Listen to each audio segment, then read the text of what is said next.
যারা প্রশাসনে ছিলাম আমরা যারা প্রশাসন ছিল তাদের সাথে যখন আমরা কথা বলতে চেয়েছিলাম, তারাও আমাদেরকে খুব একটা সহযোগিতামূলক আচরণ করেনি। সেই সহযোগিতামূলক আচরণ আমরা যখন বারবার জানতে চাচ্ছিলাম যে কেন আসলে সাংবাদিকদের কেন্দ্রের ভিতর প্রবেশ করতে দেওয়া হচ্ছে না, তখন তারা আসলে কোনো সদুত্তর আমাদেরকে দিতে পারেনি।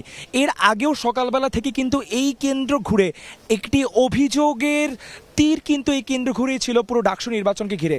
সকালবেলা আমরা যখন 8টার সময় এই জায়গায় এসে প্রথম বিরাট বড় লাইন দেখেছিলাম, তখনই কিন্তু ব্যাপক ভোটার যারা রয়েছেন তারা কিন্তু অভিযোগ জানিয়েছিলেন যে আবিদ খান ছাত্রদলের যে প্যানেল রয়েছেন তাদের পোলিং এজেন্টরা মধ্যে রয়েছেন, তাদের একটি সংখ্যার আধিক্য রয়েছে।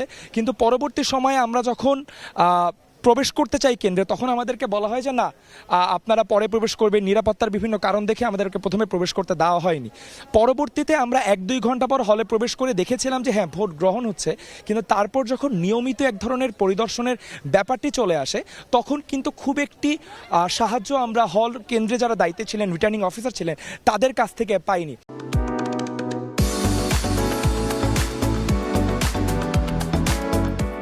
আপনারা এই মুহূর্তে দেখতে পাচ্ছেন কিন্তু ইউনিভার্সাল ল্যাবরেটরি স্কুল অ্যান্ড কলেজের সামনে কিন্তু ব্যাপক আইন শৃঙ্খলা বাহিনীর এক ধরনের নিরাপত্তা রয়েছে। তারা বলতে চাচ্ছেন যে হ্যাঁ, তারা এক ধরনের নিরাপত্তার জন্য এই জায়গায় অবস্থান করছেন, কিন্তু যখন সাংবাদিকরা প্রবেশ করতে চাইছিল সেখান থেকে তাদের কাছ থেকে আমরা খুব একটা সদুত্তর পাইনি।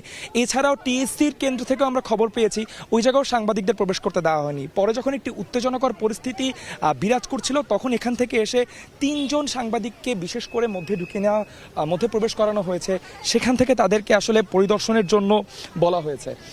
এছাড়া যদি সারা দিনে একটু universal laboratory school and college কেন্দ্রকে নিয়ে একটু কথা বলতে চাই, সেখান থেকে হচ্ছে সকালবেলা যখন ভোট গ্রহণ শুরু হলো, সুষ্ঠুভাবে ভোট গ্রহণ চলছিল, কিন্তু মাঝামাঝি সময় শিবির প্যানেল পদপ্রার্থী জিএস পদপ্রার্থী SM ফরহাদ এসে কিন্তু অভিযোগ করেছিলেন যে এই প্যানেল ঘিরে হচ্ছে বিভিন্ন আচরণবিধি লঙ্ঘন করা হচ্ছে। কিন্তু তারপর আসলে যারা ভোটার রয়েছেন তাদেরকে যখন আমরা জিজ্ঞাসা করছিলাম ভোট দিয়ে আসার পর তাদের কি অনুভূতি ছিল, তারা আমাদেরকে তেমন কোনো অভিযোগের কথা বলেনি। তারা বেশ স্বতঃস্ফূর্তভাবেই ভোট দিয়েছেন, এমন ধরনের তথ্য তারা আমাদেরকে জানিয়েছেন। কিন্তু এই মুহূর্তে যখন বিভিন্ন অন্যান্য প্যানেলের ভোট এজেন্ট যারা রয়েছেন বা অন্যান্য প্যানেলের সমর্থক যারা রয়েছেন, তারা যখন ভোট গণনা শেষে এক ধরনের পরিদর্শন করতে এসেছিলেন, সেখানে তারা এক ধরনের কারচুপির অভিযোগ কিন্তু তারা টের পাচ্ছেন বলে আমাদেরকে জানিয়েছেন। এছাড়াও 4টা পর্যন্ত আমরা যেই ভোট গণনা দেখেছি, সেখান থেকে তেমন কোনো বিঘ্নিত ঘটনা ঘটেনি বা কোনো ধরনের অনাকাঙ্ক্ষিত ঘটনাও এই কেন্দ্র থেকে ঘটেনি। তারপরও লিফলেট, যেহেতু একজন ভোটারকে 41টি ভোট দিতে হতো, সেখান থেকে এই যে 41টি প্রার্থীর ব্যালট নাম এবং ব্যালট সংখ্যা নাম মনে রাখার খুব একটি কষ্ট হচ্ছিল বলে আমাদেরকে জানাচ্ছিল ভোটাররা। কিন্তু তারপরও হচ্ছে আমাদেরকে অন্যান্য যারা ভিপি প্রার্থী ছিলেন, যেমন আমাদেরকে স্বতন্ত্র প্রতিরোধ পর্ষদের ভিপি, ইনি এসে জানিয়েছিলেন যে যেহেতু নির্বাচনী আচরণবিধি লঙ্ঘনই হচ্ছে, উনি যদি নির্বাচন আচরণবিধি লঙ্ঘন না করেন, ওনার মনে হচ্ছে উনি পিছিয়ে যাচ্ছেন। এই ধরনের একটি মানসিকতা কিন্তু এই শামসুন্নাহার হলের কেন্দ্রকে ঘিরে ছিল। আপনারা কিন্তু দেখতেই পাচ্ছেন এই কেন্দ্রে 4096 জন ভোটার রয়েছেন। সেই 4096 জন ভোটারের মধ্যে থেকে আমরা 3:30টায় জানতে পেয়েছিলাম প্রায় 65% মানুষ ভোট দিয়েছে। আমরা আশা করছি আধা ঘন্টার মধ্যে হয়তো সেই সংখ্যাটা 70% ঘরে গিয়ে পৌঁছাবে। ঢাকা বিশ্ববিদ্যালয়ে যে 8টি কেন্দ্র রয়েছে, সেই 8টি কেন্দ্র জুড়েই প্রায় একই ধরনের ভোট সংখ্যা পড়েছে বলে আমাদের কাছে তথ্য এসেছে। এছাড়াও বর্তমানে এই স্থানে যারা রয়েছেন, গণমাধ্যম কর্মীরা যেমন রয়েছেন, তেমন বিভিন্ন প্যানেলের সমর্থক পোলিং এজেন্টরা কিন্তু এই জিনিসটা এক ধরনের নজরদারি তদারকির মধ্যে রাখতে চেয়েছেন যে ভোট গণনা যাতে সুষ্ঠুভাবে হয়, সেই জন্য সবাই এক ধরনের নজরদারির মধ্যে রেখেছে।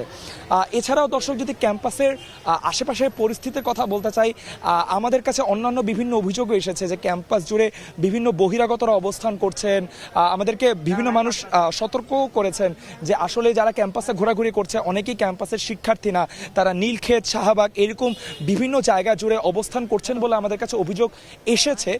কিন্তু আমরা এখন পর্যন্ত কোনো অনাকাঙ্ক্ষিত ঘটনা দেখিনি বা তেমন কোনো সম্ভাবনা টের পাইনি। কিন্তু শিক্ষার্থীরা আমাদেরকে নিয়মিত সতর্ক করে যাচ্ছিলেন যে বড় যারা প্রার্থী রয়েছেন, যারা হেভিওয়েট প্রার্থী রয়েছেন, তারা ভোটকে এক ধরনের কারচুপি ঘটানোর বা ভোটকে এক ধরনের ফ্র্যাজাইল করানোর একটি অভিযোগ তারা বা এক ধরনের সম্ভাবনা তারা দেখতে পাচ্ছেন।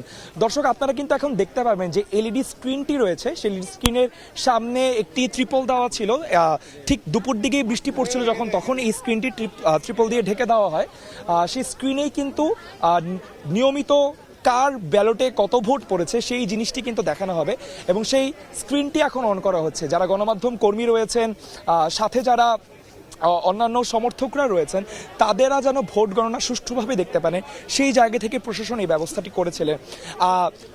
সারা দিন জুড়ে আসলে ইউনিভার্সাল ল্যাবরেটরি স্কুল কলেজ ঘিরে আমি যা দেখলাম, সেখান থেকে মনে হয়েছে আসলে প্রশাসন যদি আরও একটু কিছু সহযোগিতা করতো, প্রশাসন যদি আরেকটু পরিষ্কার করতো পুরো অবস্থান নিয়ে, তাহলে হয়তো এই কেন্দ্র জুড়ে যে অভিযোগগুলো সকালবেলা থেকে এসেছে সেই অভিযোগগুলো একটু পরিষ্কার হতো। আমরা যখন রিটার্নিং অফিসারকে 3:30টার দিকে প্রশ্ন করছিলাম যে সকালে যে অভিযোগ এসেছে সেই অভিযোগ নিয়ে আপনাদের কি মতামত, তখন কিন্তু তিনি বলেছিলেন যে আমি পরবর্তীতে সাংবাদিকদের ঢুকতে চেয়েছি, এবং উনি এক ধরনের আমাদেরকে ক্ষমা সুন্দর দৃষ্টিতেও উনি দেখতে বলেছিলেন। কিন্তু তারপরও আসলে আমাদের সকল গণমাধ্যম কর্মী বলেন এবং অন্যান্য যারা অন্যান্য প্যানেলের সমর্থকরা রয়েছেন, পোলিং এজেন্ট রয়েছেন, সবার মধ্যে একটা ক্ষোভ রয়েছে যে আসলে হলের কেন্দ্রের মধ্যে থেকে যে দায়িত্বটি পালন করার জায়গাটি ছিল, সমর্থকদের যেই তদারকি বা পরিদর্শনের যে দায়িত্বটা ছিল, সেই দায়িত্ব তারা পালন করতে পেরেছিলেন কিনা। দর্শক, এছাড়াও যেই শিক্ষার্থী রয়েছেন তারা আমাদের কাছে অভিযোগ জানাচ্ছিলেন যে অন্যান্য হলে সাংবাদিকদের ঢুকতে দেওয়া হলো, কেন এই হলে ঢুকতে দেওয়া হচ্ছে না, এই নিয়ে তারা ক্রমাগত কিন্তু আমাদেরকে অভিযোগ জানিয়ে গিয়েছিল। এবং তারা জানিয়েছিল যে হল সংসদ যারা নির্বাচন করছেন তারা পোলিং এজেন্ট দেননি, কিন্তু কেন্দ্রীয় সংসদের প্রার্থীরা পোলিং এজেন্ট দেওয়ার কারণে এক ধরনের ভুল বোঝাবুঝির সৃষ্টি হয়েছিল। সেই ভুল বোঝাবুঝির সৃষ্টি থেকেই কিন্তু যেই ভোট কারচুপি বা এক ধরনের সংশয়, সে সংশয় সৃষ্টি হয়েছিল এই কেন্দ্র ঘুরে। তারপরও আমাদেরকে সংশ্লিষ্ট মহলের সকল শিক্ষার্থী এবং যারা প্রশাসন রয়েছেন তারা কিন্তু জানিয়েছিলেন যে না, তারা আশাবাদী। আমরা যখন রিটার্নিং অফিসারের অন্য যারা কর্মকর্তা রয়েছেন তাদেরকে বলছিলাম যে আপনারা সহযোগিতা করুন, আপনাদের কেন্দ্র নিয়ে অনেক অভিযোগ আসছে, আমাদেরকে ভিতরে ফুটেজ নিতে দিন, তখন কিন্তু তারা আমাদের অভিযোগটা খুব একটা আমলে নেয়নি। অভিযোগ আমলে নিয়ে তারা বলেছিল না, এই কেন্দ্র থেকেই সবচেয়ে সুষ্ঠু ভোট হবে বলে তারা আশাবাদ করছেন। দর্শক, প্রায় ভোট গণনা শুরু হতে যাচ্ছে এখনই। প্রায় যারা ভোটার রয়েছিলেন তারা কেউই আসলে এই মুহূর্তে নেই। ভোট শেষে যারা আসলে আগ্রহী রয়েছে সেই আগ্রহীরাই আসলে এই মুহূর্তে এখানে জমায়েত করে রয়েছেন। দর্শক, এই ছিল ইউনিভার্সিটি ল্যাবরেটরি কেন্দ্র থেকে ডাকসু ভোট নিয়ে আমার কাছে সর্বশেষ তথ্য।